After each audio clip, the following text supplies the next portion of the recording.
अब जो श्री शिवाय नमस्तुभ्यम जप रहे हो, जपा रहे हो, बोल रहे हो, सावन का महीना चालू हो जाएगा, पूर्णिमा कल की है और सावन का महीना लग जाएगा। जब आप शंकर के मंदिर में जाओ, शिव मंदिर में दुनिया के लोग आएंगे, आपके मुख से जब श्री शिवाय नमस्तुभ्यम 5 मिनट सबके मुख से निकलवाना, आपकी माला वहीं पूरी हो जाएगी और शिव आपको स्वीकार कर ले।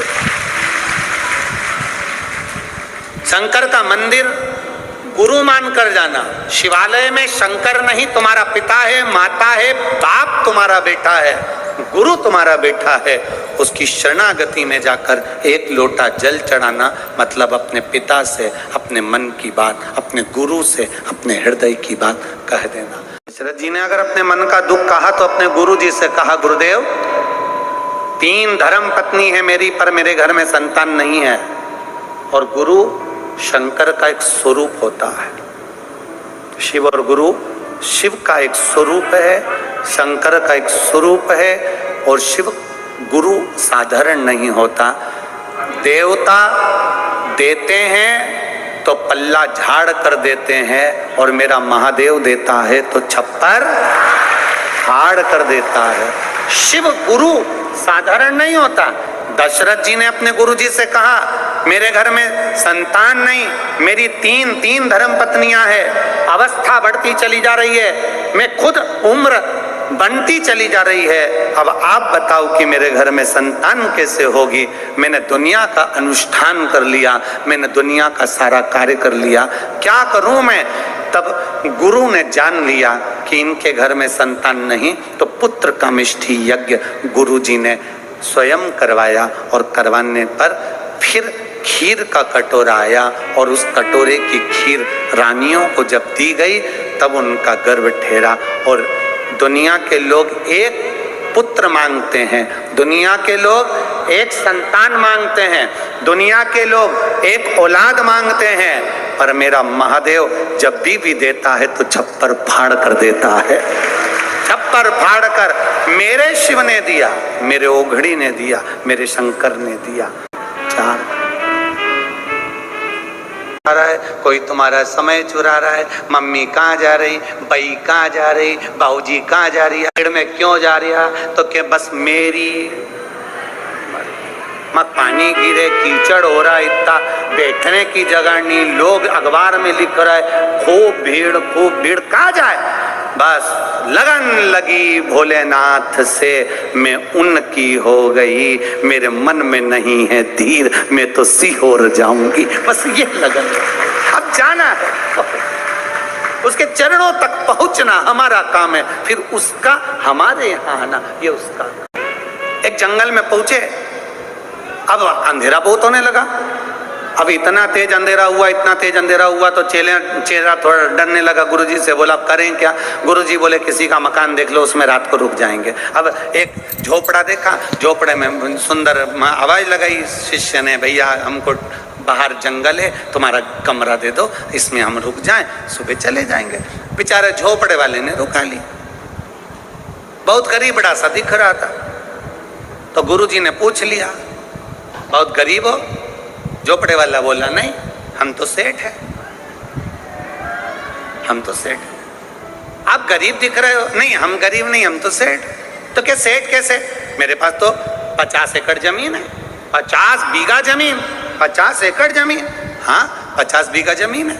ओ फिर तो सेठ है। फिर ऐसे क्यों रहते हो?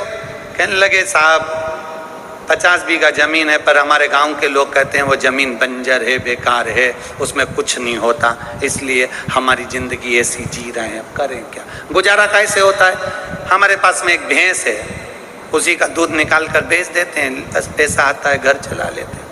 अब तो गुरुजी को मालूम पड़ गया, गुरुजी आधी रात को उठे तो उसकी भैंस लेकर चले गए। चेले ने कहा गुरुजी भैंस क्यों ले जा रहे हो? गुरुजी बोले अपन तो ले चलो भैंस। अब चेले के सामने गुरुजी भैंस लेके चले गए, चेले को अच्छा नहीं लगा, बताओ गुरुजी कैसे भैंस लेगा बेचारे।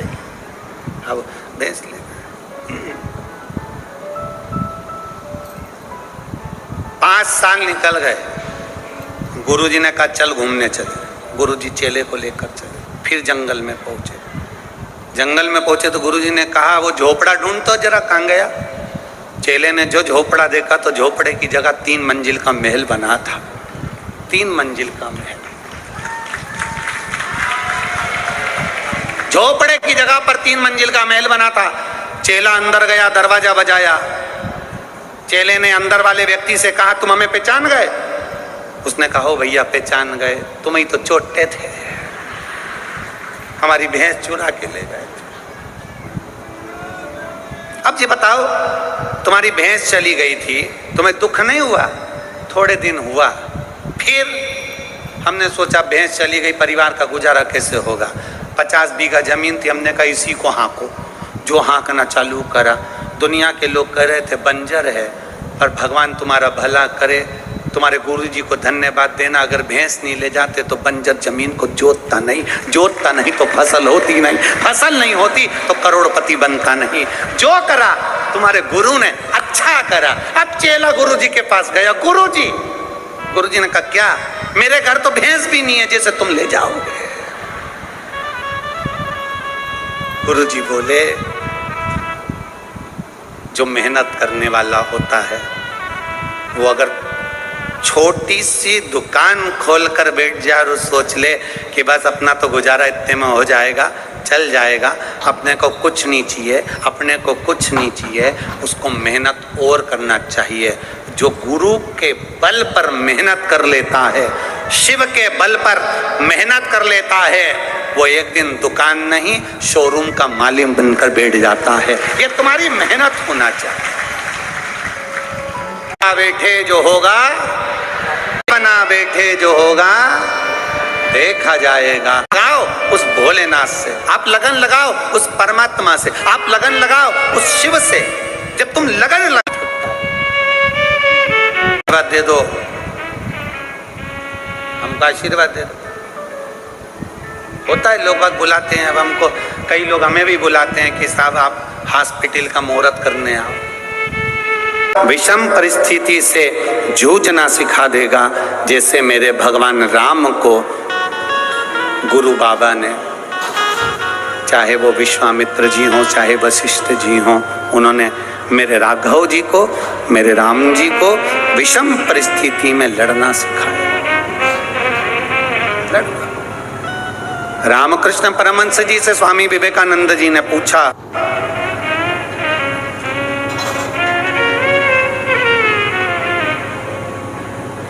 तो रामकृष्ण परमहंस जी ने कहा एक सच्चा गुरु सब कुछ दे सकता है अपने बेटे को। एक सच्चा गुरु अपने बेटे को सब कुछ दे देगा, अपनी बेटी को सब कुछ दे देगा, परिवार को दे देगा, पर जो शिष्य होता है, जिसको एक गुरु अपना गुरु मंत्र देता है, वो गुरु मंत्र नहीं देता, अपने भीतर से निकाल कर एक हीरा उसके कानों में पहना देता है। वो हीरा कानों में जब आ जाता है तो वो भीतर उतर कर उसका कल्याण कर देता है। ऐसा गुरु पूरे संसार के गुरु हैं। आप स्कंद पुराण को कभी उठाकर पढ़ना। स्कंद पुराण के अंदर लिखा हुआ है, देवताओं के गुरु बृहस्पति महाराज, राक्षसों के गुरु शुक्राचार्य जी, राम जी के गुरु वशिष्ठ बाबा विश्वामित्र बाबा, भगवान कृष्ण के गुरु सांदीपनी बाबा जी के गुरु मच्छिंद्रनाथ जी, परमहंस के गुरु श्री तोतापुरी बाबा, वर्णन दिया गया। में उठाकर पढ़िएगा, सब गुरुओं का व्याख्यान वर्णन किया गया। साथ में यह भी लिखा गया कि पूरे मृत्यु लोक में संसार सागर का जलचर, थलचर, वायुचर, जीव, जंतु, पशु, पक्षी, मनुष्य, मानव, स्त्री, पुरुष, बच्चा, बूढ़ा, सौभाग्यवती, विधवा, कुमारी, अन्य जितने संसार सागर में लोग रह रहे हैं, देवताओं के गुरु, बृहस्पति महाराज, राक्षसों के गुरु शुक्राचार्य जी, पर संसार का गुरु कौन है? तो स्कंद पुराण में कहा गया संसार सागर का केवल एक गुरु है और वो शिव रूपी गुरु है, उसके सिवा कोई। संसार सागर का एक गुरु माना गया, वो शंकर है, वो शिव है। उसको आखिरी में भी संभाल लेते हैं, मृत्यु में भी शिव। केवल एक पहचान करना आपको आना चाहिए कि शंकर की पहचान कैसे करी जाए। कल कथा में कहा था, आप ये कभी विचार ना करिएगा कि हम सीहोर नहीं पहुंचे या हमारे गुरु के पास नहीं पहुंचे या हमें गुरु मंत्र लेने जाना था या हमें गुरु दीक्षा लेने जाना था, हमें गुरु जी के पास जाना था। हम तो इतना कहेंगे कि आपने अगर दिल से भी किसी को गुरु मान लिया तो वो गुरु तक तुम्हारी तरंग पहुंच जाती है और वो गुरु वहीं से तुम्हारा उद्धार कर देता है। गुरु और शिष्य के बीच में एक तरंग होती है, के बीच में एक संवाद होता है। इसीलिए वो कहे ना, तेरी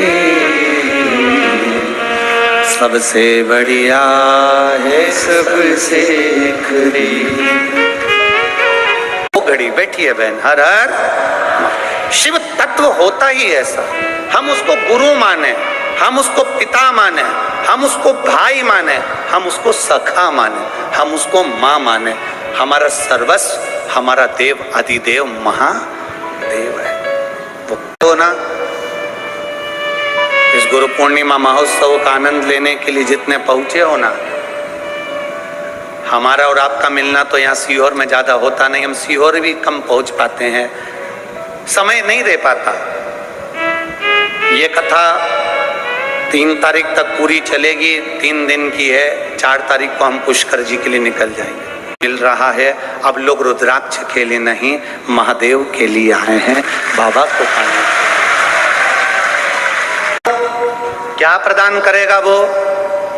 यहाँ जिस तारीख को आया करो वो तारीख लिखा करो, उसके बाद में अगली तारीख को जब आओ तो हिसाब लगाया करो कि 3 महीने में बाबा ने क्या क्या दिया है तुमको। खाली तो नहीं भेजा है, क्या दिया उसने वो अंदाजा होना चाहिए। शिव की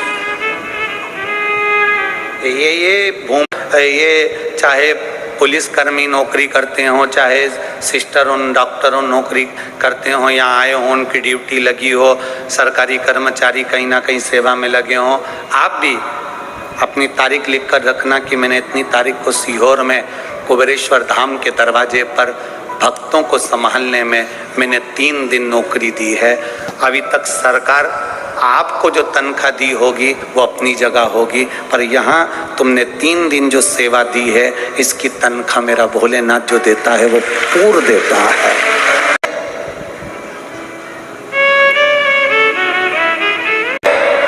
नमस्तुभ्यम जप रहे हो, जपा रहे हो, बोल रहे हो।